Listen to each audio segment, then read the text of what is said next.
Jadi zikir keras bersuara itu bukanlah suatu bid'ah, tapi itu suatu anugerah yang bisa membuat kolbu menjadi hidup.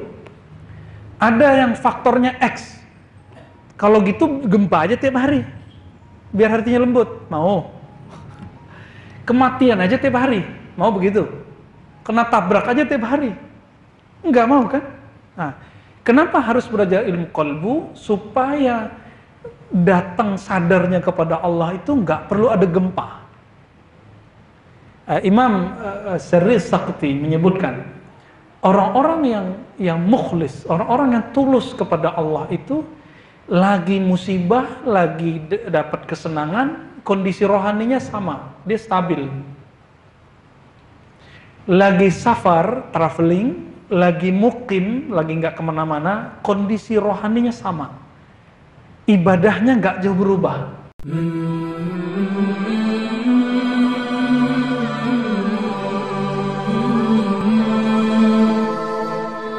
Orientasinya hanya hukum, boleh. Orang yang hijrah belajarnya fikih nanti jadi kasar keras. Teman-teman kita tobat baru ngaji, terus belajarnya ilmu kebatinan, nanti nggak mau sholat lagi, mau tobat tapi malah tersesat. Nah, dan kita sudah melihat beberapa kejadian itu. Sebaliknya, belajar tobat, hijrah, tapi ketemunya guru-guru yang orientasinya fikih. Fikih itu wajib kita pelajari, tapi nggak boleh berlebih. Sepertiga fikih, sepertiga akidah, sepertiga ilmu qalbu. Kita sudah jelaskan di pertemuan pertama. Ya. Nah, ini ilmu qalbu. Teman-teman Salafi nyebutnya tazkiyatun nafs, tapi ulama sepakat menyebutnya tasawuf. Jadi nggak usah menyebut aib lagi. Tapi betul, seorang muallim di Masjid Quba, namanya Syekh Saleh Al-Maghamisi, Quba, Madinah Al-Munawwarah, beliau mengatakan tasawuf atau tazkiyatun nafs itu ada dua bagian, ada dua macam. Ada yang mahmud, ada yang mazmum. Ada yang terpuji, ada yang tercela. Ada yang terpuji, ada yang tercela. Namun kalau kita cek, Imam Salafus Saleh, Imam Al-Junaid mengatakan ilmuna muqayyadun bil kitab was sunnah. Ilmu tazkiyatun nufus atau ilmu tasawuf itu selalu berkaitan dengan kitab dan sunnah. Keluar dari prinsip itu, maka tidak disebut tasawuf lagi. Berarti sebenarnya ahli fikih, ahli hadis, ahli tasawuf ini mereka nggak perang. Yang bikin perang ini nggak paham aja. Seperti ustadz yang menyebut sufi zindik itu ya. Sufi zindik, nggak ngerti, diam ente, ya, nggak usah banyak ngomong. Nanti dihisap lisannya di hadapan Allah Taala. Siapa yang dia sering kutip? Dia sering kutip Imam Ibnu Taimiyah, Syekhul Islam, wafat tahun 728. Yang ngasih gelar Syekhul Islam itu bukan kita, Ibnu Az-Zahabi, Ibnu Katsir, ulama-ulama ya di masa itu ya. Itu beliau pencinta tasawuf, tapi yang dia sebut tasawuf mahmud, tasawuf yang positif. Tazkiyatun nafs yang positif. Maka Salafi yang hakiki yang saya tahu adalah Ibnu Taimiyah, dia masih mempercayai ada tasawuf yang positif. Maka nanti cek, kalau nggak percaya buka kitab, nah, cari aja ya di internet, Google sudah banyak. Google itu bisa jadi mudarat, bisa jadi manfaat. Kita cek beliau itu Ibnu Taimiyah ngomong tasawufnya gimana. Ada yang berbau serangan, ada yang berbau pujian, ada yang berbau meluruskan. Ada yang begitu, ada yang berbau, beliau ngambil 4 model itu. Di jilid ke-9 dan 10 dari Majmu' Fatawa, beliau menjelaskan tentang ilmu suluk dan tasawuf. Jadi teman-teman semua, gak usah gengsi lagi nyebut sufi, ya, gak usah gengsi lagi nyebut tasawuf, gak usah gengsi, santai aja. Itu semua warisan ulama salaf. Oh, nggak ada Rasulullah, nggak ada bertasawuf. Emang Rasulullah berfikih, bermazhab? Emang Rasulullah berthariqah? Emang Rasulullah baca qiraat hafaz? Sekarang antum tadi imam kita baca qiraat apa? Itu qiraat hafaz dari Asim. Tahu nggak tuh? Jadi kalau mau baca Quran itu ada mazhabnya. Masa ilmu qalbu nggak ada mazhabnya? Mau sholat ada mazhabnya. Oh, nggak ada mazhab, cuma satu, mazhab Rasulullah. Itu bukan mazhab. Rasulullah itu bukan mazhab. Rasulullah itu sumbernya mazhab. Bedain. Jadi ada definisi yang tidak tepat tentang ilmu-ilmu ini, akhirnya orang berpikir jalan yang benar cuma jalan Allah. Kalimat benar tapi maksud dia salah. Ya. Barusan saya membaca kitab Syekh Al-Imam Muhaddis di Madinah, namanya Muhammad Abid As-Sindi. Disebut oleh editornya agak kurang ajar juga ya, orang Saudi sana. Dia tulis Al-Imam Muhammad Abid As-Sindi An-Naqsyabandi. Apa kata dia? Imam ini pinter, cuma sayangnya akidahnya sesat. Nyebut imam, tapi nyebut akidahnya sesat. Kenapa? Karena dia berthariqah Naqsyabandi. Tiada thariqah kecuali thariqah Muhammadiyah. Nggak nyambung, nggak connect. Justru orang-orang Naqsyabandi itu menyebut thariqah mereka thariqah Muhammadiyah juga. Semua thariqah coba tanya.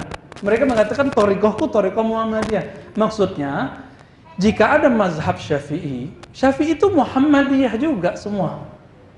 Namun mazhab Syafi'i itu mazhab fiqih, sedangkan thariqah itu mazhab qalbu. Kenapa ada ustadz sama-sama pengajar qalbu, tapi kok rasanya nggak enak, yang ini nyaman, yang ini nggak cocok. Sama kayak kita punya sekolah pakai kurikulum 2013. Sekarang begitu ya. Ada sekolah yang orang-orang berebut masukin anaknya ke situ, benar nggak? Ada yang nggak. Kenapa? Tergantung sistem dan gurunya. Begitu juga mazhab, thariqah begitu juga. Ya, manhaj juga sama. Salafi sebagai manhaj itu juga ada beberapa ustadz mengajarkan salafi itu adem gitu. Tapi ada kalau dia sudah bahas, semuanya serang terus. Berarti yang masalah dia, bukan manhajnya, gitu. Sama, teman-teman kita Khuruj Jemaah Tabligh dari sononya Maulana Ilyas dan Maulana Zakaria itu kan mengajarkan kalau ke orang itu open, humble, inklusif, terbuka. Tapi kalau sekarang di beberapa masjid ada orang kalau habis sholat dia ngumpul aja, nggak mau ngajak yang lain. Itu fakta bahwa ketika imam sudah wafat, guru-guru utama sudah wafat, nanti ajaran itu menjadi eksklusif. Itu fenomena Pak. Padahal imamnya nggak bermaksud gitu toh. Maulana Ilyas Al-Kandahlawi yang buat Jemaah Tabligh itu dulu supaya orang mau ngaji, yang nggak sholat tuh disapa, diajak. Kamu kenapa nggak mau sholat? Jawaban dia apa? Saya mesti kerja, Tuan Guru. Oh kalau gitu setiap kali kamu ngaji, saya gaji. Yang gaji dia siapa? Gurunya. Jadi kalau sepekan itu 3 kali, maka selama itu dia menggaji muridnya. Bayangkan itu Maulana Ilyas. Mana ada kiai begitu? Ada nggak kiai begitu?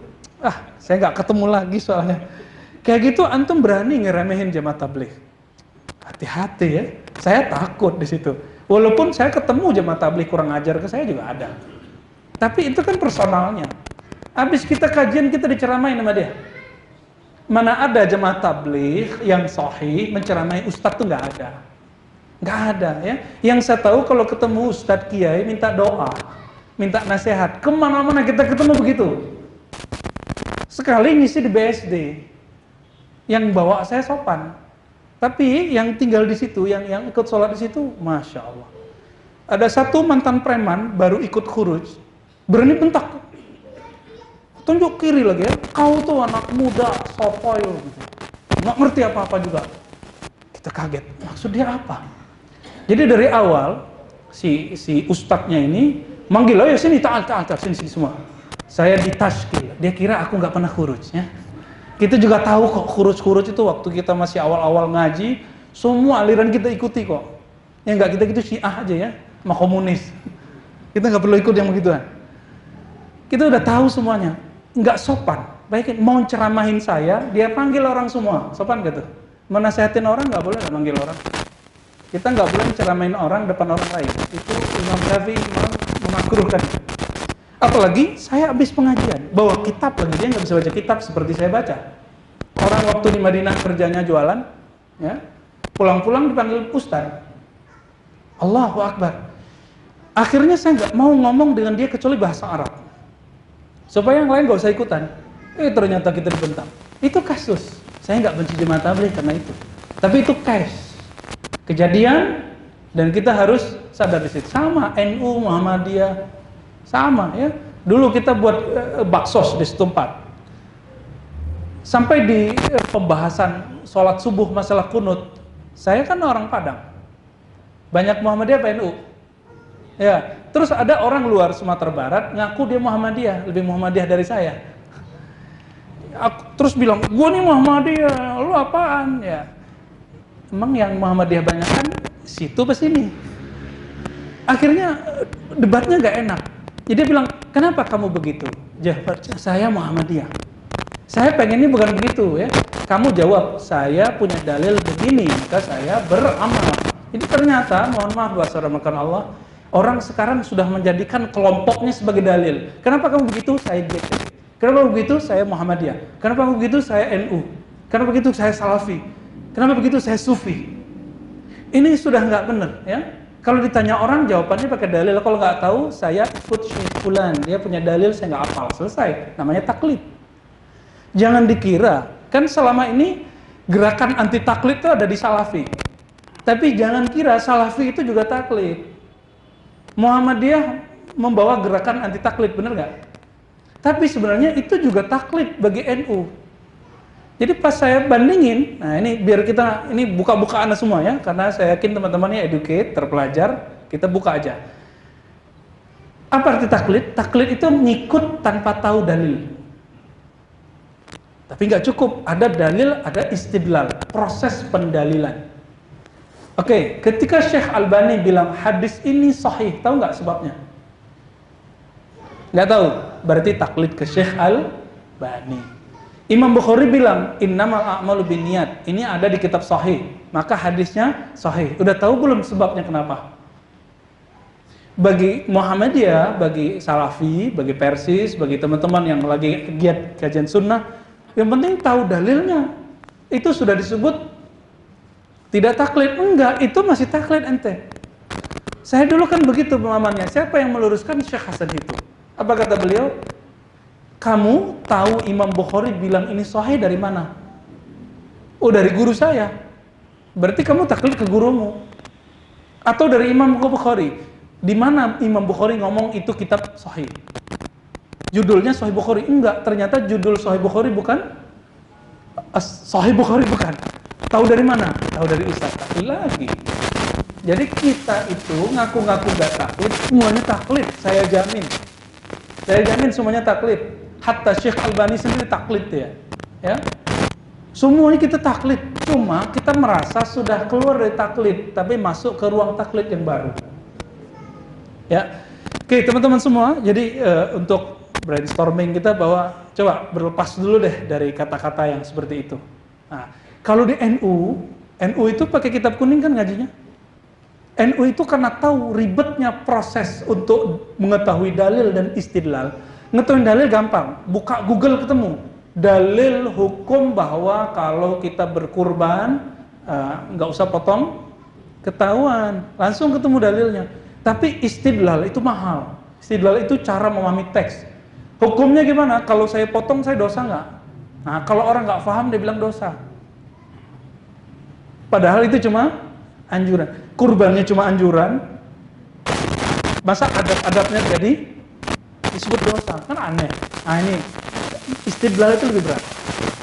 Jadi teman-teman semua, mungkin kita tidak taklid dalam dalil, tapi kita taklid dalam istidlal. Oke. Beliau membuka kitab ini setelah muqaddimah, kemudian menyebutkan kitab ini dikarang aslinya oleh Ibnul Jauzi, lalu ringkas. Apa kata Ibnul Jauzi? Beliau mendoakan antum semuanya. As'alullah yang fa'al. Semoga Allah memberi manfaat kepada kita. Siapa lagi? Man qara'ahu. Siapa saja yang membaca kitab ini. Au sami'ahu. Enggak sempat baca, mau dengar, mau ngaji. Didoain nama Imam Ibnul Jauzi. Kalau Ibnul Jauzi yang doa, insya Allah itu mustajab ya. Dan doanya sampai hari ini masih ada. Au nazara fihi, enggak sanggup untuk membacanya, mendengarnya, minimal lihat deh. Nah, lihat deh. Apa kata beliau? Aku minta kepada Allah agar memberi manfaat siapa aja yang membacanya, mendengarnya, atau ngelihatnya aja deh gitu. Betapa halusnya imam ini. Betapa halusnya imam ini ya. Wa ayyaj'alahu khalisan liwajhi. Jadi kalau ada orang nggak ikut ngaji kita, yang penting dia ngeliat bentar udah dapat rahmat dia sudah ya. Gak usah itu karena beda paham tuh ikut ngaji sama gua. Jangan gitu deh. Jangan suudzon kepada orang lain. Apa kata beliau? Semoga Allah menjadikan kitab ini khalisan liwajhi. Ikhlas karena mencari ridhanya. Teman-teman semua, ada kaidah dari Imam Malik, wa malillahi baqiyah. Satu karya karena Allah akan kekal. Ini dikarang oleh Imam Ibnu Jauzi sebelum wafatnya. Lalu diringkas oleh Ibnu Qudamah dan beliau wafat 689. Ibnu Jauzi sebelum itu, tahun 500-an. Artinya apa? Kitab ini sekarang 1440 sudah berumur berapa? Abad ke-6, abad ke-7 sampai sekarang abad ke-15. Udah berapa? Masih ada kitabnya? Dulu cetakan nggak? Nggak, dulu tulis salinan. Dari Baghdad pindah ke Damaskus, ke Maqdis, ke mana-mana, sekarang sampai di Bintaro, Jakarta. Ini Jakarta apa Tangsel? Jaksel ya. Bintaronya aneh sendiri. Bintaro yang ono masuk Tangsel ya. Baik. Apa kata beliau? Insya Allah kita kalau ngaji ini dikasih husnul khatimah. Insya Allah. Karena ilmunya tentang husnul khatimah. Apa kata beliau? Ayyakhtima lana bi khair. Aku doakan kita semua 3 golongan yang tadi untuk ditutup nyawanya, umurnya dengan husnul khatimah. Enak nggak baca kitab begitu? Jadi mulainya tuh udah adem, ya. Mulainya sudah sejuk. Wa yuwaffiqana lima yurdihi minal qawli wal amali wa niyyah. Lalu memberi kita hidayah, taufik. Taufik itu artinya ketepatan amal, perbuatan dan qalbu dengan kehendak Allah Ta'ala. Itu disebut taufik. Maka orang yang dapat taufik berarti dia sejalan dengan kehendak Allah, yang kita sebut kemudian hidayah. Maka beberapa syekh wabillahi taufiq wal hidayah gitu ngomong ya. Wa yusamihana fi taqsirina wa tafritina. Coba lihat, nggak ada orang belagu, orang ikhlas tuh nggak ada belagu. Semoga Allah memaafkan kita, memaklumi kekurangan kita dan lebaynya kita ya. Wa la yaqilna ila anfusina tarfat ain. Wa la yaqilana, boleh baca yaqilana ya. Tidak membiarkan kita mengurus diri sendiri. Nah, ini sesuai dengan hadis Nabi SAW mengatakan, ya Allah, jangan engkau biarkan aku meskipun cuma tarfat ain. Cuma satu kedip. Wala ila ahadin min khalqih. Ataupun engkau serahkan ke makhluknya, maka jangan bergantung ke makhluk atau bergantung ke diri, bergantung kepada yang menguasai diri kita dan makhluk. Fa innahu hasbuna wa ni'mal wakil. Cukuplah Allah sebaik-baik yang mengurus kita. Teman-teman semua, para ulama kita membaca zikir hasbunallah wa ni'mal wakil itu macam-macam. Ada yang pagi hari 3 kali, ada yang 7 kali, sesuai dengan hadis Nabi. Ada yang menggunakan ilmu rakam. Rakam itu nilai kalimat hasbunallah wa ni'mal wakil ketika dijumlah. Itu hak itu dalam ilmu hisab ada nilainya. Pas digabung jadi 450. Maka beberapa ulama kalau nanti ketemu zikirnya hasbunallah wa ni'mal wakil 450 itu bukan bid'ah. Itu tidak bid'ah.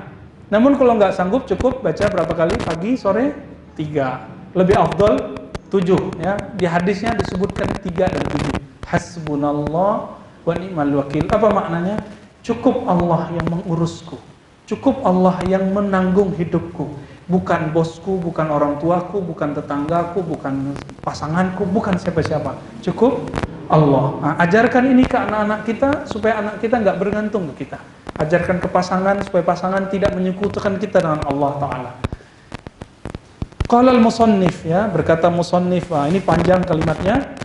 Beliau sudah mencari banyak kitab-kitab untuk membuat para murid bisa berjalan menuju ridha Allah, tidak salah jalan menuju akhirat. Maka beliau sampailah bacaannya di kitab Ihya Ulumuddin. Namun sayang disebutkan di sini beberapa hadis dhaif ada di dalamnya, bahkan palsu, kemudian dia buang itu semua. Tapi masih ada dhaifnya. Ini bukti bahwa imam ahli hadis palsu tidak membuang hadis dhaif. Ya. Lalu beliau mengatakan di dalam kitab Ihya ada beberapa kelemahan yang tidak diketahui kecuali oleh ulama-ulama tertentu, yaitu ahli hadis. Namun itu tidak membuat kitab Ihya Ulumuddin tercela. Ingat ya, tidak membuat kitab Ihya Ulumuddin tercela. Dulu yang mantan liberal, masih ingat gak Jil? Sekarang ngajinya Ihya Ulumuddin gak ya? Tahu kan namanya? Ah, sebutlah sendiri ya. Itu ajib juga. Dulu kita nggak nyangka. Dulu nggak tahu dia sholat nggak sholat, kita nggak tahu, zikir nggak zikir kita nggak tahu. Namun sekarang itu kan mantunya Gus Mus. Gus Mus ini kalbunya tajam. Bagi beliau kadang orang alim itu nggak usah dikasih tahu lagi karena dia udah tahu.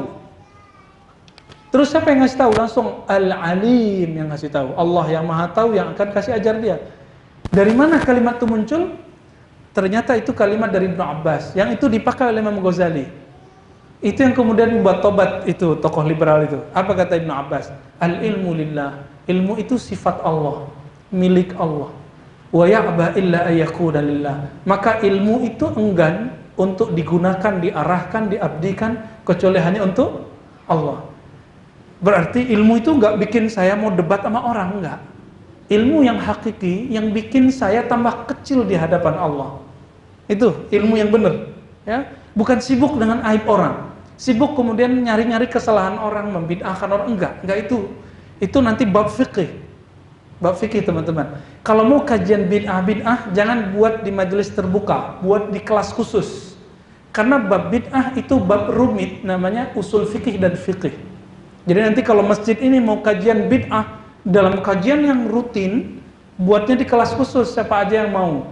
Karena ini bukan makanan orang awam, itu makanan ulama, ulama ahli fikih. Kenapa hari ini kata bid'ah menjadi sangat membuat fitnah di mana-mana, bikin repot orang-orang bersaudara di masjid, berjamaah di masjid, karena ilmu ini sudah sampai bukan pada ahlinya. Baik.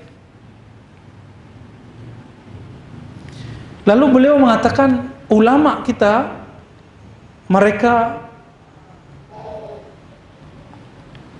untuk melembutkan kalbu mempunyai cara yang bermacam-macam, ya. Ada yang pakai uzlah, pakai puasa dan segala macamnya, dan semua itu sudah dikumpulkan oleh Imam Al-Ghazali dalam kitab Ihya Ulumuddin. Tapi kitabnya udah pernah lihat belum Ihya Ulumuddin? Ihya menghidupkan Ulumuddin, ilmu agama. Udah pernah lihat belum? Belum ya? Baru lingkasannya lihat ya. Ihya Ulumuddin itu 4 jilid. 4 jilid dan gak ada barisnya. Mampus deh kalau baca ya. Ini masih ada barisnya untuk Quran. Kalau yang asli Ihya Ulumuddin yang kuning-kuning itu kitabnya, itu gak ada barisnya, gak ada komanya, gak ada titiknya. Maka ulama dulu bisa tahu di mana titiknya, coba. Bisa tahu di mana komanya. Imam Ghazali ini berhenti di mana? Ketika buku itu dicetak, lalu dibuatlah nomor. Nah, jadi teman-teman semua, saya kagum sekali dengan ustadz yang hafal nomor itu. Tapi perlu ingat, nomor itu bukan dari imam, nomor itu dari editor penerbit. Oke? Maka beda penerbit, beda nomor.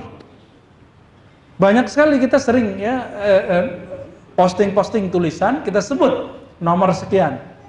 Banyak yang protes, Ustadz, kita udah cari kok nggak ketemu. Ya, cetakannya beda. Dia ngotot yang ada pada dia itu yang paling sama semua dengan yang lain, ya. Baik, kita masuk ke bab pertama. Bab pertama adalah Kitabul Ilmi wa Fadlih.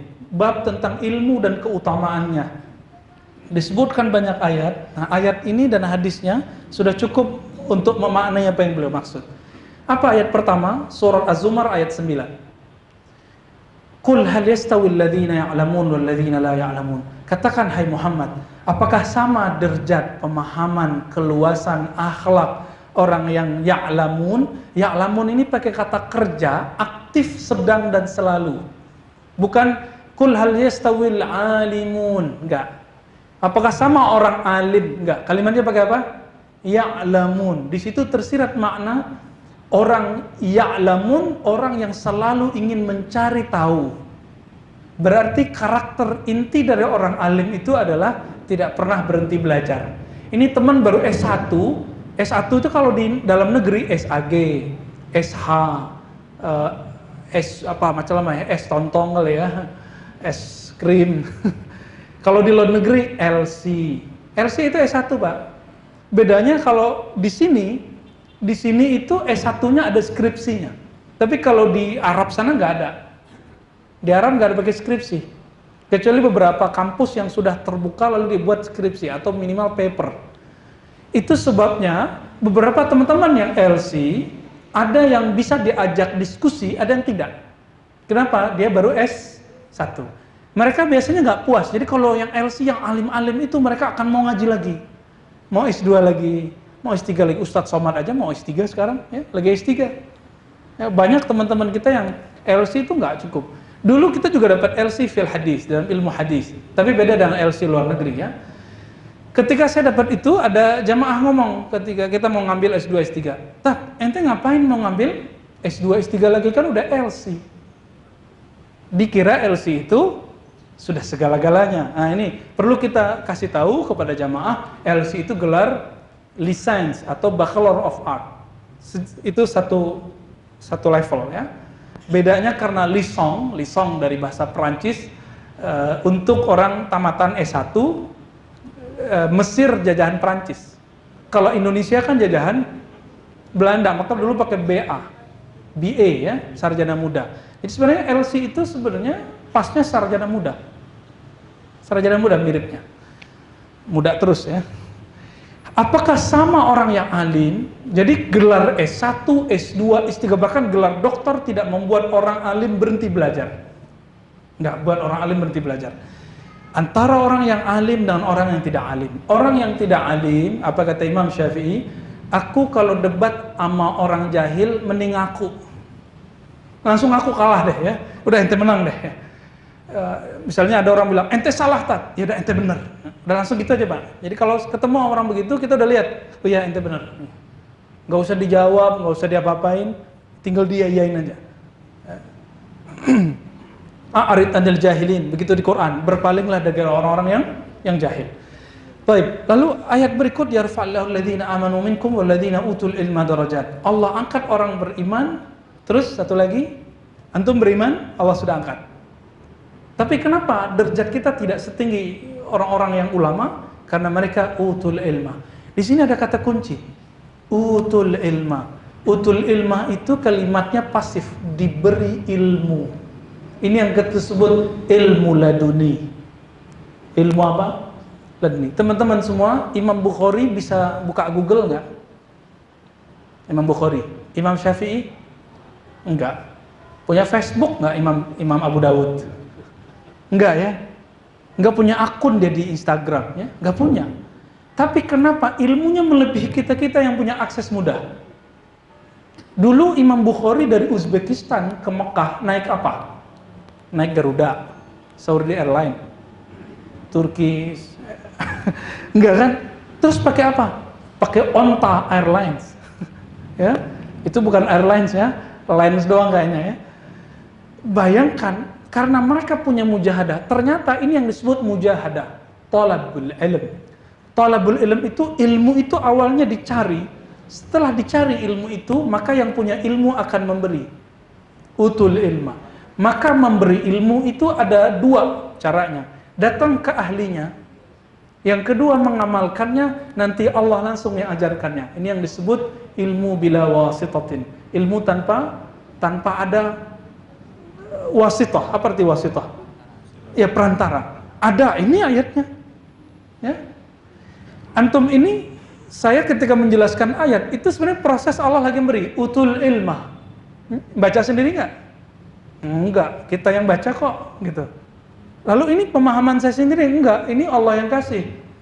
Namun kadang saya salah tangkap, kadang saya pas nangkapnya. Itu sebabnya seorang ustadz bisa salah. Kenapa? Nangkapnya kadang kurang pas. Jadi nanti kalau antum ketemu ada yang zalat ya, kekeliruan dari kami, tolong dimaklumi dan tolong dikasih tahu baik-baik. Imam Syafi'i mengatakan, jika engkau ingin menasihatiku, jangan nasihatin depan orang dengan cara yang tidak elegan, tapi nasihati secara pribadi. Jangan salahkan aku jika aku menolakmu ketika kamu memojokkanku di depan orang. Maka teman-teman semua, dakwah kita kalau ngikutin ulama salafus soleh adem semua, ya, nggak panas masjid kita ya. Baik. Dalam hadis Ibnu Abbas, ini perkataan Ibnu Abbas. Ibnu Abbas ini murid Nabi, pernah ketemu Jibril 2 kali. Ada yang ketemu Jibril belum? Di sini dia nggak ketemu Jibril, cuma ketemu yang dia yakini itu Jibril. Siapa? Lia Edan, ya. Tahu Lia Edan? Bukan Eden. Lia Edan ini habis tahajud katanya ketemu orang baju putih. Bukannya mata beli, Pak. Orang baju putih, dia yakini itu Jibril. Akhirnya sekarang udah jadi Jibril dia. Dulu cuma jadi proyeksi dari Aisyah, Maryam, sekarang udah jadi Jibril dia udah. Ya, lama-lama jadi Tuhan tuh. Ternyata Ibnu Abbas, karena dia berguru kepada temannya Jibril, ketemu Jibril nggak jadi Tuhan.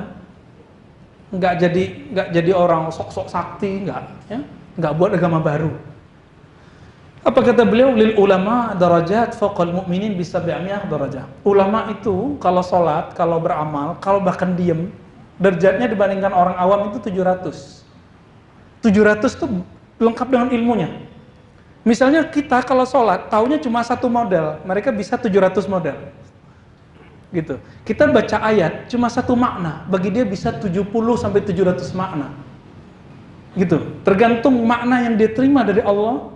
Nah itulah, Imam Syafi'i satu kali nginap di rumah Imam Ahmad, tapi nggak sholatnya cuma sholat witir, habis itu miring begitu ya, sembari baca satu ayat dan tidak pernah berhenti membacanya. Ketika besok pagi, anaknya Imam Ahmad tanya, wahai ayahanda, katamu Imam Syafi'i kalau sholat nggak pernah berhenti, sholat malamnya nggak pernah putus.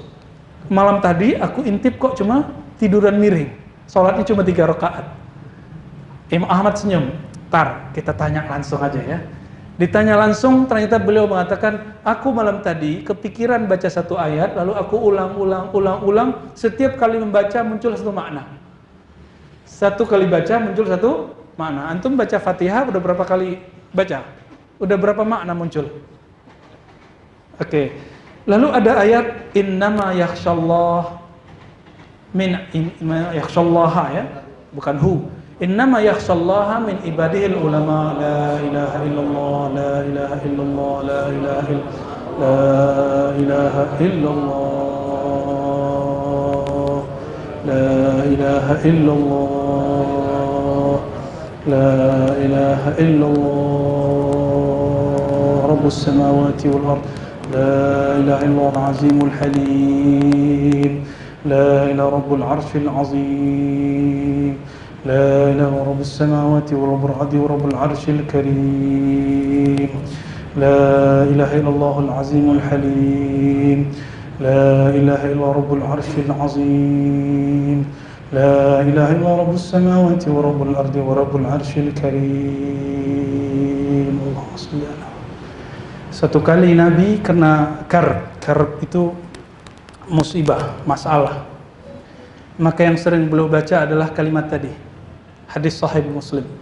La ilaha illallahul azimul halim. Maka jangan panik. Kalaupun lari yang tenang.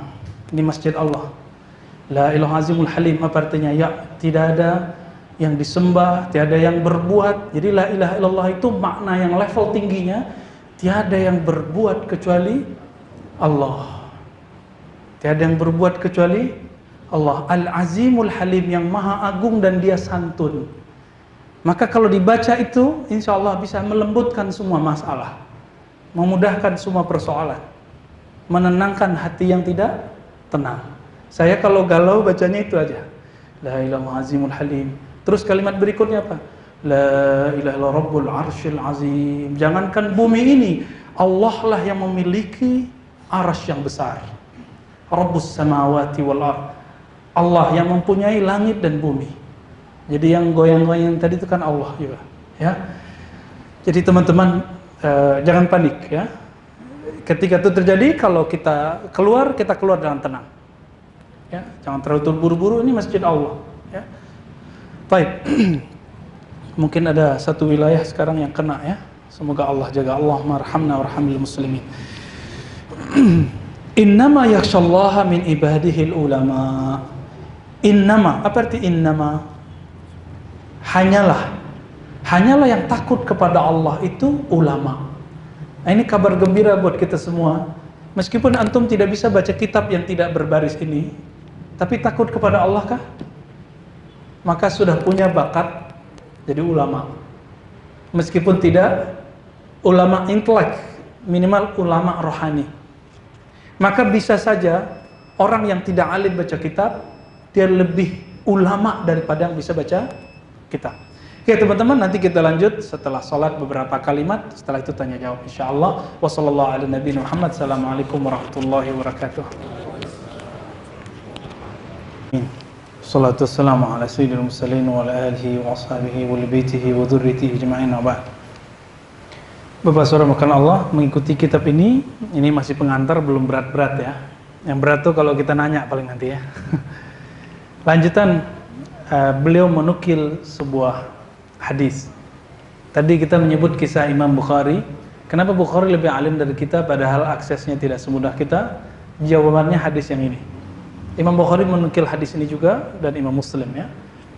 May yuridillahu bihi khairan yufaqihu fid din. Siapa yang Allah kehendaki baginya keberkahan. Khair itu artinya keberkahan, kebaikan. Yufaqihu fid din. Allah gerakkan dia untuk melakukan satu aktivitas yang membuat dia faham agama. Yufaqihu fid din. Maka teman-teman semua, sahabat yang dimuliakan Allah, jika kita sudah tergerak untuk kajian, untuk membaca, untuk berguru, untuk diskusi dengan baik, maka insya Allah itu pertanda bahwa Allah sedang berkehendak kebaikan untuk kita semua. Hadis ini riwayat Imam Bukhari dan Muslim. Dan fiqh bahasa Arab di masa Rasulullah, fiqh itu tidak hanya masalah hukum, tapi semua, mulai dari persoalan qalbu sampai kepada al-qalib. Qalib ini fisik ya. Kemudian apa keutamaan ahlul ilm? Kenapa kita harus menjadi, kalau nggak jadi ulamanya, gurunya, kalau nggak jadi yang ngajinya? Sederhana, hadis sering dibaca orang, tapi perlu kita ulang. Hadis itu kalau dibaca 1000 kali juga nggak akan bosenin ya. Apa hadisnya? Nabi SAW ya ditanya seseorang mengenai kelebihan antara orang alim dengan abid. Apa arti abid? Abid orang yang ahli ibadah. Apa kata beliau? Fadlul alimi alal abidi. Ini hadisnya sahih. Keutamaan derajat orang alim dibandingkan orang ahli ibadah. Kafadli ala adnakum. Seperti keutamaan aku sebagai Rasulullah dibandingkan orang yang paling rendah di antara kalian. Maksudnya orang yang alim dia mewarisi derajat kenabian, bukan berarti dia nabi. Ya. Lalu Nabi SAW mengatakan, nah ini, antum mau ikut gak yang di sini? Apa kata Nabi? Innallaha malaikatahu wa ahlas samawati wal ard hatta an-namlata fi juhriha wa hatta al-huta la yusalluna ala muallimin nas al-khair. Allah Ta'ala, para malaikat, penduduk langit dan bumi, hatta namlah fi juhriha, sampai kemudian ada semut hitam di kolong-kolongnya yang berjalan di sarang-sarangnya. Wa hatta lahut, bahkan hut itu samak. As-samak artinya ikan. Ikan-ikan di air la yusallun, bersolawat untuk muallimin nasal khaira, untuk yang mengajarkan kebaikan untuk manusia. Oleh karena itu hadis ini merupakan plus poin untuk guru, syekh, kiai. Kita nggak bisa seperti kiai, ya udah, maka kita membantu orang yang mengajarkan ilmu, atau antum bantu nyebarin rekamannya, misalnya quote-quote-nya yang benar, ya, potongan-potongannya yang sahih, atau bagi buku-bukunya. Dan buku ini kabar gembiranya sudah ada terjemahannya, silakan dicari ya, biar nanti baca bukunya nikmat. Baik, Imam Tirmizi mengatakan hadis ini hasanun sahih, hasan dan sahih.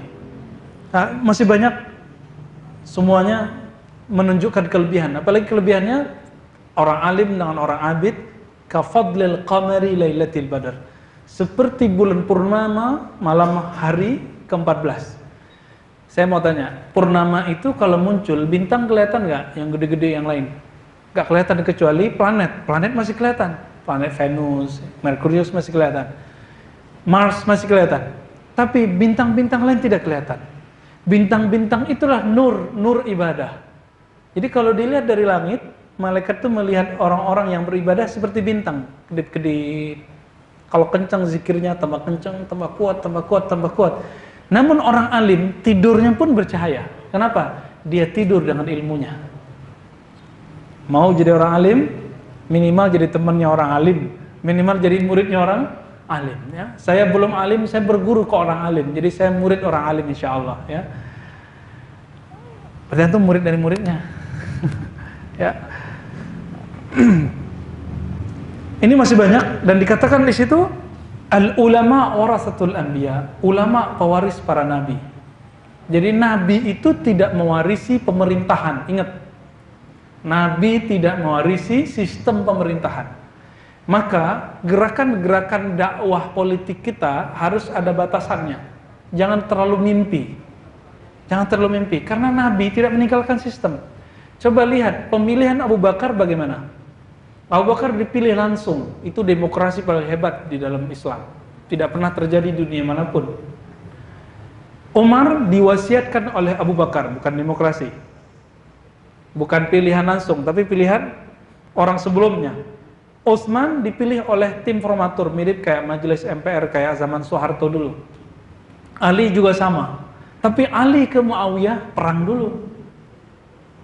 Itu Nabi pernah ajarin nggak semua?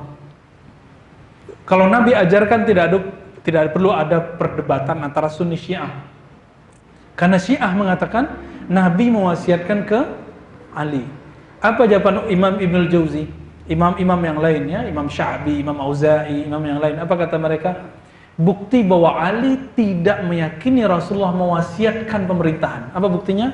Ketika terjadi perundingan politik, rekonsiliasi, kan namanya? Kita nggak tahu ya. Namanya sekarang begitu. Ali dan Muawiyah ngutus orang, terjadilah diplomasi hukum, diplomasi politik, dan Ali menerima hasilnya.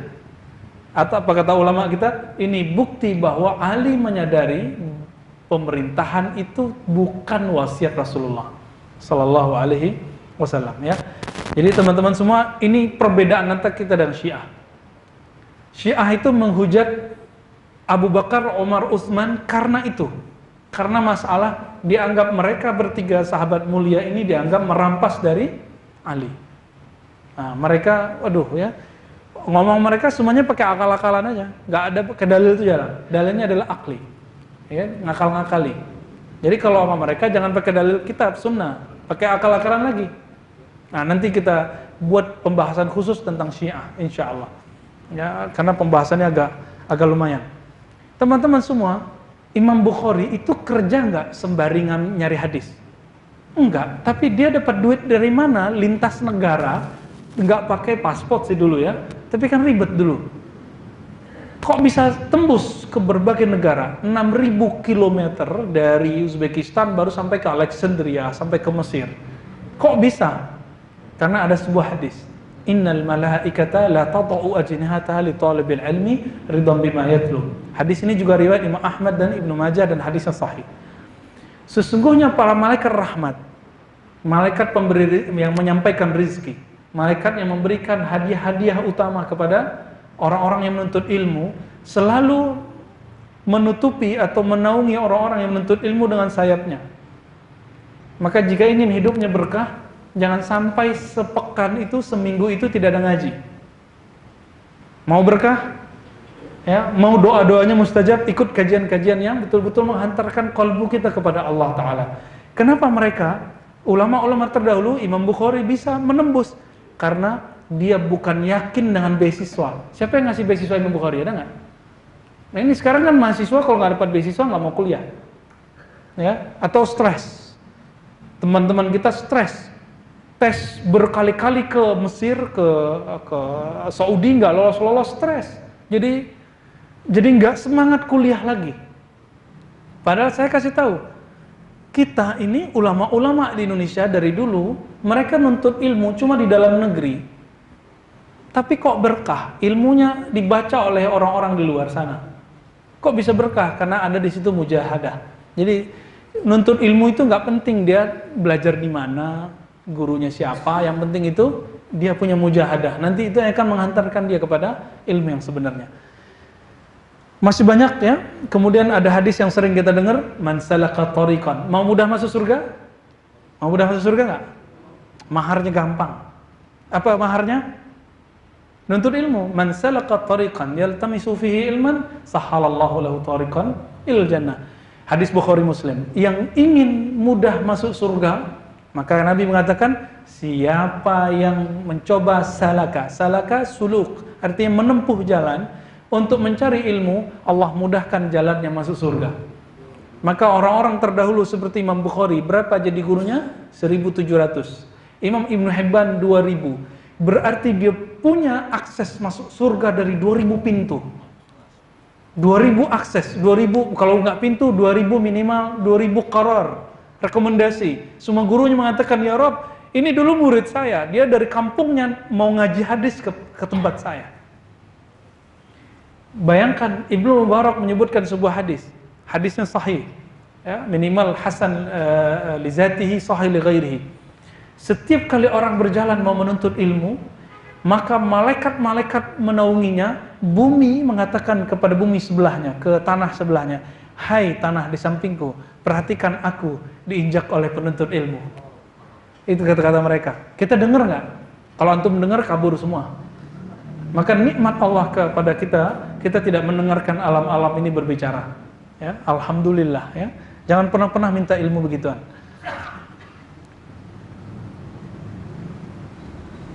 Man ja'ul maut wa yatlubul ilma. Siapa yang menuntut ilmu dan dia sedang dibalikkan. Man ja'ul maut, siapa yang mati, wafat, dia sedang menuntut ilmu, kana bainahu wa bainal anbiya fil jannah darajah wahidah. Maka antara dia dan nabi nanti di surga cuma 1 derajat. Di surga itu ada 100 derajat. Di surga ada berapa? Bukan 7, tidak benar ya. Di hadis Imam Muslim disebutkan di surga itu ada 100 derajat. Antara 1 derajat dengan derajat yang lain langit dan bumi. Kita nggak bisa lihat Pak, orang di atas sana. Pernah ada lihat ada cicak di bulan nggak? Lewat-lewat gitu, nggak ada kan? Kita nggak bisa akses. Ada pesawat masuk kita nggak bisa akses. Mata ini sungguh terbatas, saking jauhnya. Nah, orang-orang yang menuntut ilmu meninggal, maka dia antara dia dengan Rasulullah cuma 1 derajat. Artinya dekat. Kalau mau ketemu Nabi, tinggal minta kepada Allah. Itu ya, itu mahar masuk surga. Jadi mahar masuk surga bukan bayar fulus, ya. Tapi maharnya adalah pintunya ilmu. Karena kalau orang sudah berilmu, nanti kalau dia ngeluarin fulus itu akan bermanfaat, nggak sembarangan. Baik. Dan ini sangat banyak sekali.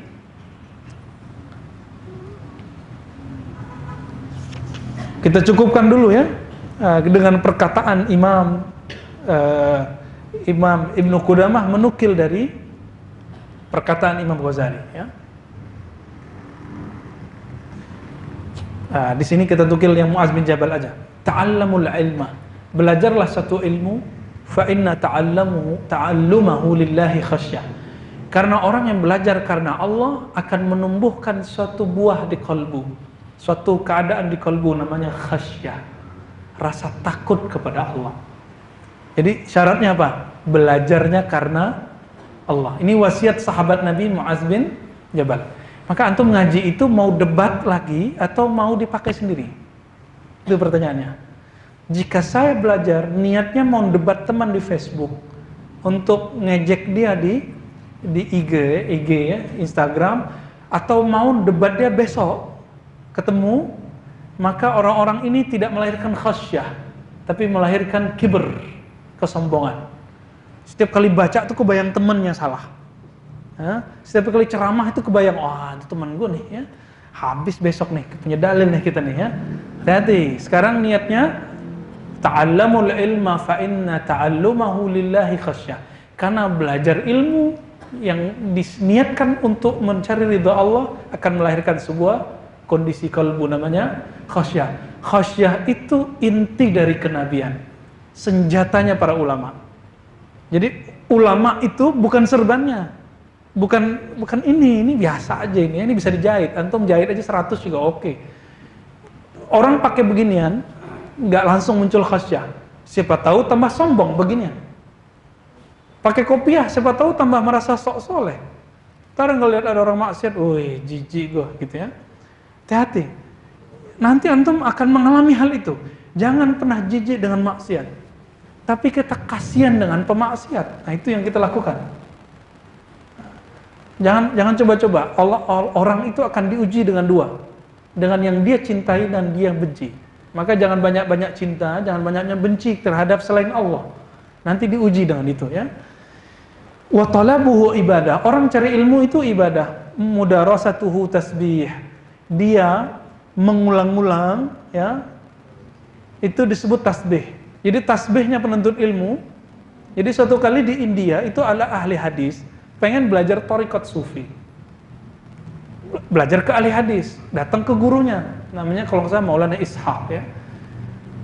Akhirnya gurunya bilang gini, "Udah nak, zikirmu, wiridmu, thariqatmu adalah ngajar hadis." Gitu. Ngajar hadis. Dikasih ijazah thariqat Naqsyabandiyah, Qadiriyah, Khistiyah. Biasanya ulama India itu punya 3 thariqat itu. Ya. Qadiriyah, Naqsyabandiyah, Khistiyah. Tapi amalannya apa? Amalannya ngajar hadis. Kenapa? Setiap kali baca hadis, dia selalu salawat. Allahumma salli ala Muhammad, sallallahu ala Muhammad. Selalu begitu. Ada wirid yang lebih tinggi dari itu enggak? Jadi setelah la ilaha illallah subhanallah, ya tentunya ya baca salawat. Dan mereka dari umur 20-an sampai 70 cuma ngajarin Bukhari. Jadi bisa khatam 1000 kali seumur hidupnya. Sahih Bukhari, apalagi Quran. Apalagi Quran. Itu Sahih Bukhari, Pak. Kitab-kitab hadis itu mereka khatam. Karena itu wiridnya. Wiridnya para ulama itu nggak mesti pakai tasbih. Wiridnya adalah buka kitab. Baik. Wal bahsu anhu jihaduh. Mencari guru, mencari ilmu itu jihad. Yang ngomong siapa nih? Mu'adz bin Jabal. Jihad itu artinya apa? Jihad itu bazlul ta'ab. Mengerahkan kelelahan, kesungguhan supaya dapat. Makanya kita lelah. Tapi ada rumus. Coba tanya teman-teman kita kedokteran, orang-orang yang dokter, kalau orang suka olahraga, nanti berkeringat, nanti ada hormon bahagia keluar. Teman-teman semua, orang yang lelah untuk Allah, lelah mencari ilmu Allah, dia akan muncul hormon-hormon tuma'ninah wa sa'adah fi qalbihi. Kebahagiaan, kelapangan kalbu di dalam jiwanya. Nggak sempit, hidupnya akan tambah lapang. Kalau bergurunya benar. Tapi kalau bergurunya salah, orang semua salah sama dia, sempit dunianya. Ya, itu gurunya yang nggak pas itu ya. Dan sampai ke belakang ya, orang-orang yang alim itu nggak pernah kesepian. Wal anis, wa huwal anis fil wahdah was sahibu fil khalwah. Orang-orang yang berilmu tidak pernah kesepian. Nggak ada handphone pun nggak masalah sama dia. Kita kayaknya kalau nggak ada handphone, nggak ada smartphone, balik lagi pulang ya, ngambil ya. Orang alim nggak masalah. Nggak ada handphone, dia ada buku. Yang penting kemana-mana ada buku. Maka saya mengimbau, mari handphonenya dijadiin buku, Pak. Smartphone-nya jadikan buku. Karena hari ini orang gengsi bawa kitab. Kalau saya dulu kuliah, bawa 3 buku, dulu malas bawa. Udah gini aja. Dulu kuliah kita masih boleh pakai sendal jepit ya. Saya pakai sendal jepit. Dulu kayak antum tuh ya, pakai Levi's gitu ya, pakai baju kaos ya, belagu lah. Nggak jelas, acak. Tapi bawa kitab, kitabnya 1 bahasa Inggris, 2 bahasa Arab, nggak ada bahasa Indonesia ya. Dulu begitu terus, kayak semacam standar, nggak mau baca terjemahan. Tapi hasilnya hari ini, sekarang baca kitab apa aja udah kayak baca komik, nggak perlu buka kamus, alhamdulillah. Sesekali ada, kalau hadis-hadis tertentu kita buka kamus, kalau ayat-ayat tertentu kita buka tafsir. Teman-teman semua, maka pendek cerita, orang-orang yang alim dan orang-orang muta'alim, orang alim yang berilmu, muta'alim yang mencari ilmu, dia menjadi temannya para malaikat, temannya para nabi. Mau jadi teman malaikat, nggak usah ikut kebatinan, ya, nggak usah ikut tarekat aneh-aneh. Ini tarekat kenabian, tarekatul ilm, mencari ilmu. Maka wirid yang diberikan oleh Sayyid Al-Habib Abdullah Alawi Al-Haddad yang punya Ratibul Haddad itu, dia punya kitab judulnya Risalatul Mu'awanah. ini kitab bagus sekali dibaca. Apa kata beliau? Sudah ada terjemahannya. Hendaklah seorang murid menjadikan baca buku pengetahuan sebagai wirid. Wirid artinya apa? Yang dibaca tiap hari, tiap hari, tiap hari, tiap hari. Silakan setiap bulan punya target buku. Ya, saya juga sama. Ustadz itu kalau nggak baca buku, ilmunya membosankan. Nanti itu diulang lagi, bosan nggak? Bosan. Jangan salahkan kalau jamaah bosan. Maka ustadz wajib beli kitab tiap bulan. Ya, masa terima honor nggak mau beli kitab? Nah, ini nasihat kita untuk sesama para dai, para ustadz. Ustadz wajib beli kitab tiap bulan. Wajib update ilmu kepada syekh tiap bulan. Kecuali kalau gurunya wafat, cari guru yang lain. Baik, kira-kira itu teman-teman semua, sahabat dimakan Allah. Ada sekitar 15 atau 10 menit kita tanya jawab. Insyaallah. Fadhal. Baik, gimana yang mau bertanya dari bahasan yang diberikan oleh guru kita? Dari jamaah laki-laki juga baik. Nanti boleh dibuat setting tulis ya. Boleh nggak, biar nggak ribet.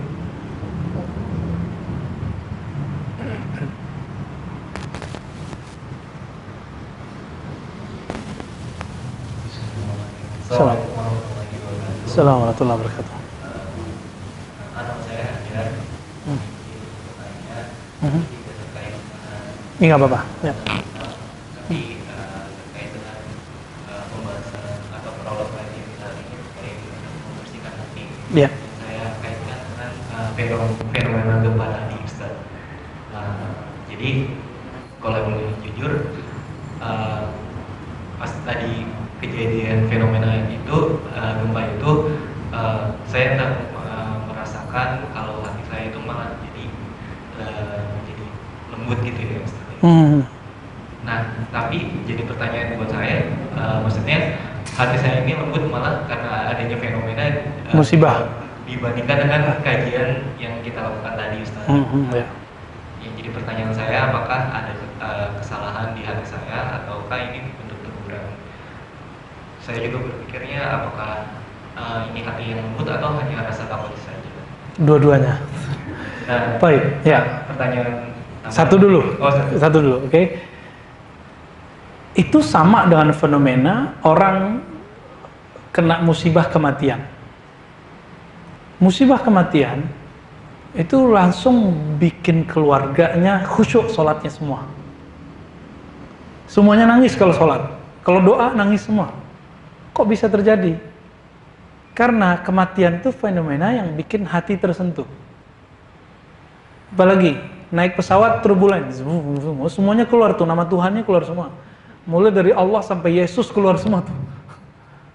Ada yang lagi lamaran tuh keluar nama pacarnya tuh ya. Keluar semua. Jadi apa yang dicintai di kalbunya itu yang keluar. Namun orang-orang yang ahli kalbu, dia akan tenang, dia berzikir dengan ala kadarnya, nggak perlu teriak. Nah, tadi kan ada orang Allah Akbar gitu ya. Antum katanya membid'ahkan zikir keras-keras. Kok zikirnya keras-keras? Kan aneh.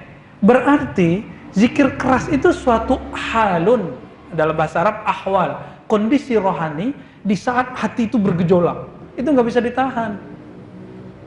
Jadi zikir keras bersuara itu bukanlah suatu bid'ah, tapi itu suatu anugerah yang bisa membuat kolbu menjadi hidup. Ada yang faktornya X. Kalau gitu gempa aja tiap hari, biar hatinya lembut. Mau? Kematian aja tiap hari, mau begitu? Kena tabrak aja tiap hari, enggak mau kan? Nah, kenapa harus belajar ilmu kolbu? Supaya datang sadarnya kepada Allah itu enggak perlu ada gempa. Imam Syarih Sakti menyebutkan orang-orang yang mukhlis, orang-orang yang tulus kepada Allah itu lagi musibah, lagi dapat kesenangan, kondisi rohaninya sama, dia stabil. Lagi safar, traveling, lagi mukim, lagi nggak kemana-mana, kondisi rohaninya sama. Ibadahnya nggak jauh berubah. Ini kita buat traveling dikit langsung kemudian sholat tahajudnya jebol, ya. Ya nggak? Zikir pagi sorenya hilang. Kenapa? Karena ibadah kita baru ibadah hal, bukan ibadah yang sudah makom. Jadi ibadah itu levelnya ada dua, hal dan makom. Nanti di kitab ini ada semua. Apa arti hal? Kondisi yang berubah-ubah pada hamba. Makanya kita kadang bisa nangis baca Quran, kadang enggak. Kapan antum nangis baca Quran atau dengan Quran? Kalau suara imamnya bagus. Kalau suara imamnya biasa aja nggak nangis. Pertanyaannya, yang bikin nangis suaranya apa Qurannya? Itu pertanyaan besar lah ya. Kita punya mahasiswa mengharamkan nyanyian. Oke, ya, saya juga pernah mengharamkan mutlak. Ketika ada yang begitu, saya mau bangun kecerdasan dia di balik dia kecerdasan yang ada. Saya tanya, kamu mengharamkan baca Quran berirama nggak? Oh enggak. Contohnya siapa yang berirama? Al-Afasi, ya. Ada Sudais biasa aja itu iramanya. Tapi Al-Afasi bagus sekali ya. Ada siapa Minsyawi. Akhirnya saya tanya, kamu kalau saya baca Quran dengan bacaan yang tidak berirama, kamu tidak nyaman. Saya berirama, kamu senang. Pertanyaannya, senang iramanya atau Qurannya? Itu beda. Nabi SAW ketika beliau sakit, siapa yang disuruh jadi imam? Abu Bakar As-Siddiq. Kenapa Abu Bakar As-Siddiq? Abu Bakar As-Siddiq kata Aisyah, idza kabbara, kalau beliau bertakbir khasyah, maka dia takut kepada Allah, wa khaffa sautuh, maka hilang suaranya. Jadi Abu Bakar itu kalau jadi imam, kita nggak boleh melek, Pak, nggak boleh merem, Pak. Harus buka matanya, biar ketahuan digerakannya kemana. Abu Bakar kalau sudah takbir, Allah, bergetar semua badannya, ya, langsung nangis. Baca Bismillah sudah langsung sengkan, ya, udah nangis. Beda dengan Umar. Umar itu juga khusyuk, tapi khusyuknya bersuara. Dia mau menghalau pikiran-pikiran yang macam-macam. Itu beda teknik.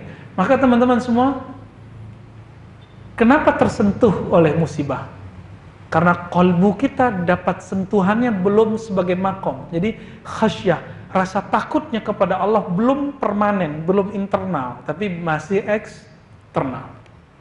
Gimana caranya biar dia jadi internal? Masukkan nama yang menggoncangkan bumi ini. Siapa yang menggoncangkan bumi ini? Allah. Namanya masukkan ke kolbu. Kalau Allah nggak bisa masuk kolbu, Pak, ya, terlalu kecil kolbu kita, ya. Nggak ada kajian Allah tinggal di kolbu, itu nggak benar, itu kebatinan. Jadi Tuhan dia nanti, ya. Jadi gitu. Kenapa tidak tersentuh? Berarti rasa takutnya baru hal, ya. Hal itu kita sebut tadi X, dia berubah-ubah terus. Nah, cara jalan keluarnya satu, masukkan nama yang menggerakkan bumi ini, yang menggoncang bumi ini ke dalam kolbu, sehingga nanti yang bergetar itu kolbunya. Apa dalilnya? Idza dzukirallah wajilat qulubuhum. Surah Al-Anfal, ya, ayat 2. Jika disebut nama Allah, wajilat. Jadi gempanya tubuh itu ada, namanya wajal. Al-wajlah yakni al-khasyah minallah. Gerakan, getaran, hentakan karena takut kepada Allah.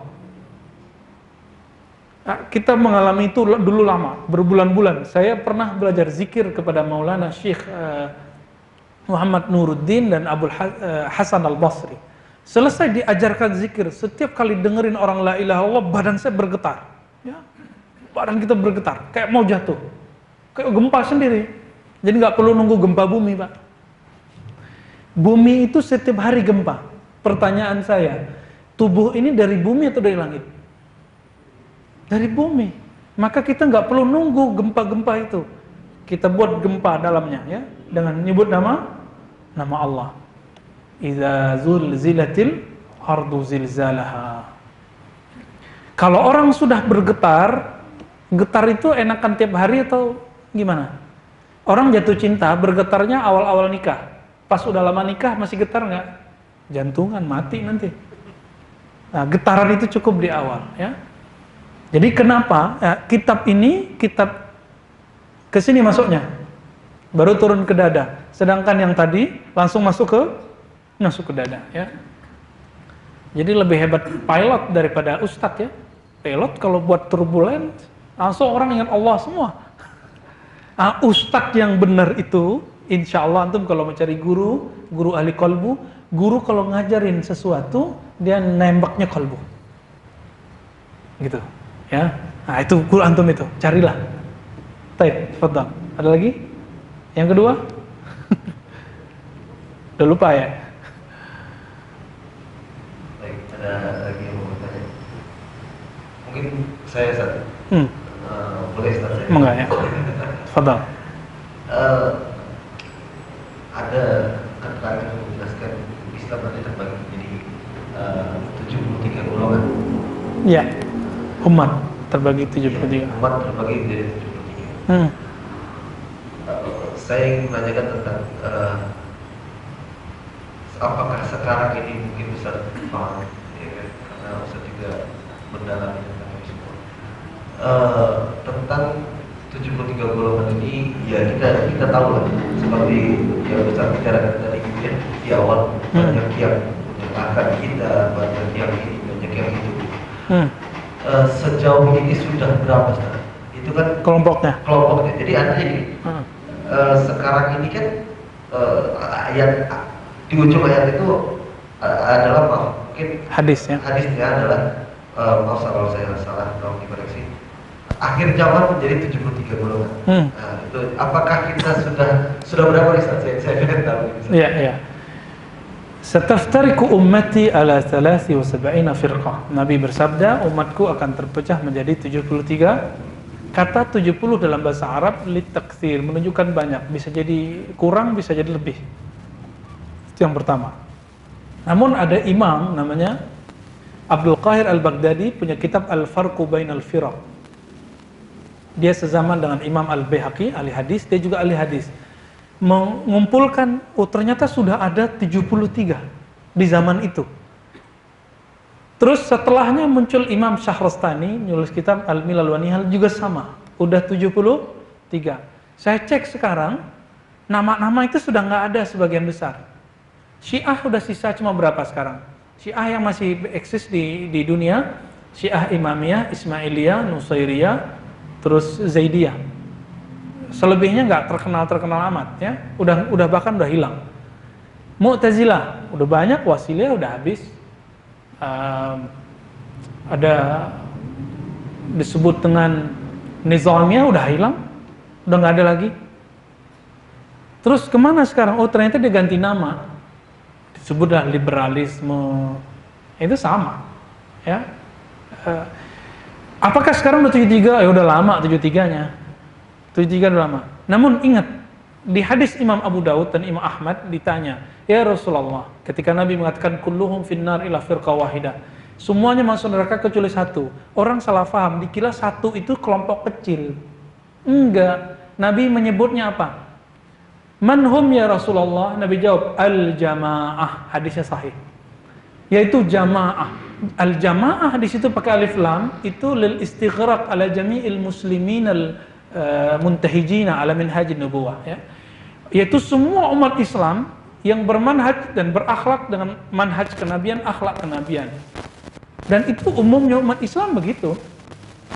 Berarti al-jamaah itu bukan kelompok kecil.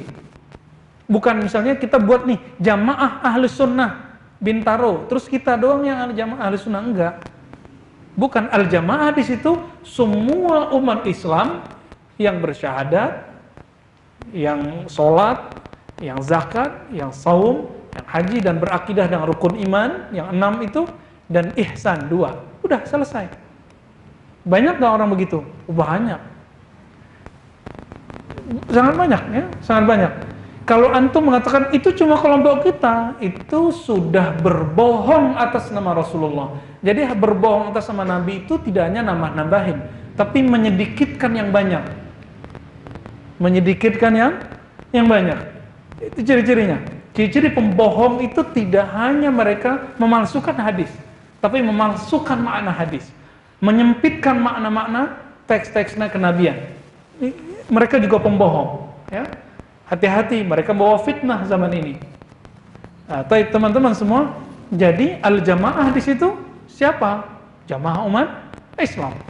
Apa karakter melekat pada ulama mereka? Bukan pada orang awamnya, tapi pada ulamanya. Di hadis Imam Tirmizi di pertanyaannya dijawab dengan kalimat yang umum. Man hum ya Rasulullah? Siapakah mereka wahai Rasulullah? Dijawab oleh Rasulullah, ma'ana alaihi wa ashabi. Yang ikut aku dan ikut sahabat-sahabatku. Saya mau tanya, antum bisa ikut Nabi nggak sekarang? Langsung. Ada yang bisa bilang. Dia bilang apa? Cukup pakai Sahih Bukhari. Itu ikut Imam Bukhari, bukan ikut Nabi. Imam Bukhari mengumpulkan hadis sahih menurut Bukhari, lalu kok antum ikut itu namanya ikut Imam Bukhari. Kenapa percaya? Emang ada jaminan Imam Bukhari ikut Nabi? Kan nggak ada. Nggak ada kan? Nggak ada jaminannya. Itu yang kemudian jadi buliannya orang-orang Syiah untuk menghantam Imam Bukhari. Nah, kita salah paham terus. Ngapain ikut Syafi'i, ikut Bukhari aja ya? Nah, jadi teman-teman semua, apa kata Nabi? Yang ikut aku dan ikut sunnahku. Saya mau tanya, NU ikut Nabi nggak? Tapi kalau ada personalnya yang bermasalah, itu personalnya yang masalah.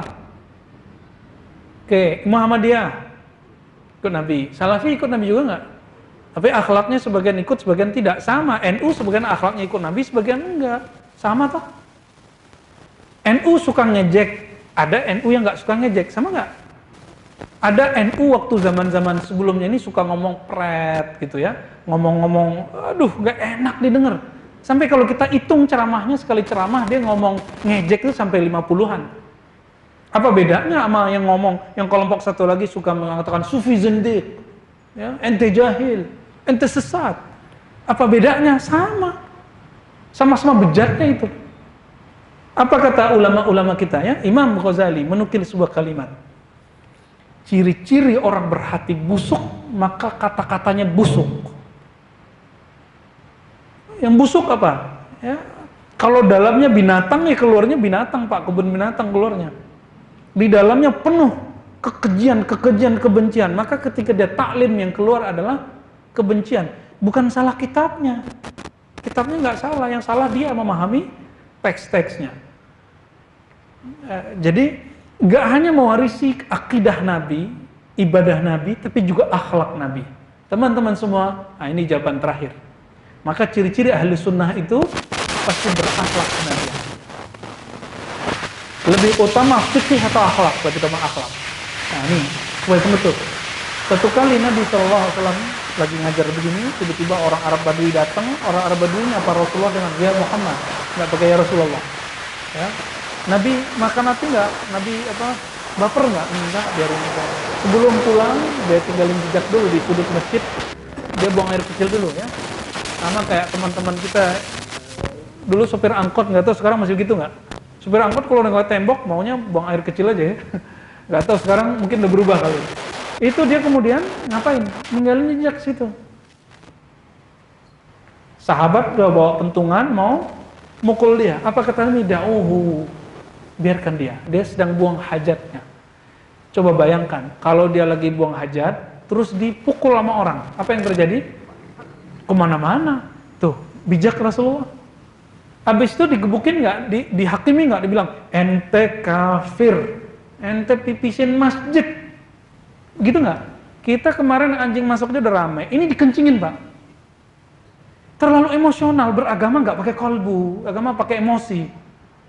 Beragama itu pakai kolbu karena di hari kiamat semua orang akan panik separuh gila, illa man jaa, kecuali yang datang kepada Allah dengan apa? Qalbun salim.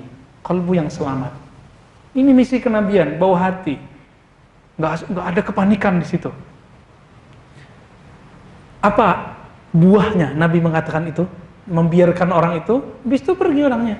Nggak dihakimi, nggak dikata-katai, nggak dibilang penghina agama, enggak. Ya fit jahannam, masuk neraka, nggak dibilang gitu. Setelah nggak nyampe sebulan, semua kampung Arab Badui masuk Islam. Jadi dia cerita, aku datang ke masjid Nabi, aku kurang ajar ke Nabi, ya buang air dipipisin tuh masjidnya Nabi, tapi si Muhammad itu nggak pernah mengata-ngataiku. Itu benar-benar Muhammad, itu benar-benar Rasulullah. Ayo kita ke sana semua. Islam semua tuh Arab. Jadi Nabi mengislamkan Arab dengan bahas sunnah bid'ah? Enggak. Dengan mazhab? Enggak. Dengan akhlak. Kita closing dengan sebuah hadis. Nabi bersabda, aku diutus, hadis Muslim ya, dengan 2 misi. Tauhid, la ilaha illallah wa la usyrik bihi ahadan, tidak menyekutinya. Dan yang kedua, asilal arham, menyambung silaturahim. Semuanya pakai kalbu. Tauhid di kalbu, menyambung silaturahmi dengan kalbu. Mari kita berdoa, minta kepada Allah, semoga Allah meluruskan kalbu ini, memberi cahaya kalbu ini.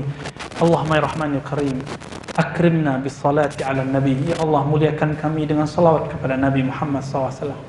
Ya Rahman ya Rahim, irhamna bi mahabbatin nabi SAW. Ya Allah, beri kami rahmat karena cinta kami kepada Nabi. Allahumma ya Rahman ya Rahim, ya Azim ya Karim, ya Azim ya Karim, akrimna bil ilm. Ya Allah, muliakan kami dengan ilmu. Jika kami tidak alim, jadikan kami pencinta orang alim. Jika kami belum mampu mencintai orang alim, jadikan kami yang membantu orang yang alim. Allahumma ya Rahman ya Rahim, ya Azim ya Karim, salli ala nabiyina Muhammad. Ya Allah, sampaikan salam kami, rindu kami kepada Nabi Muhammad sallallahu alaihi wasallam. Beliau setiap saat mengingat kami, tapi kami setiap saat melupakan beliau.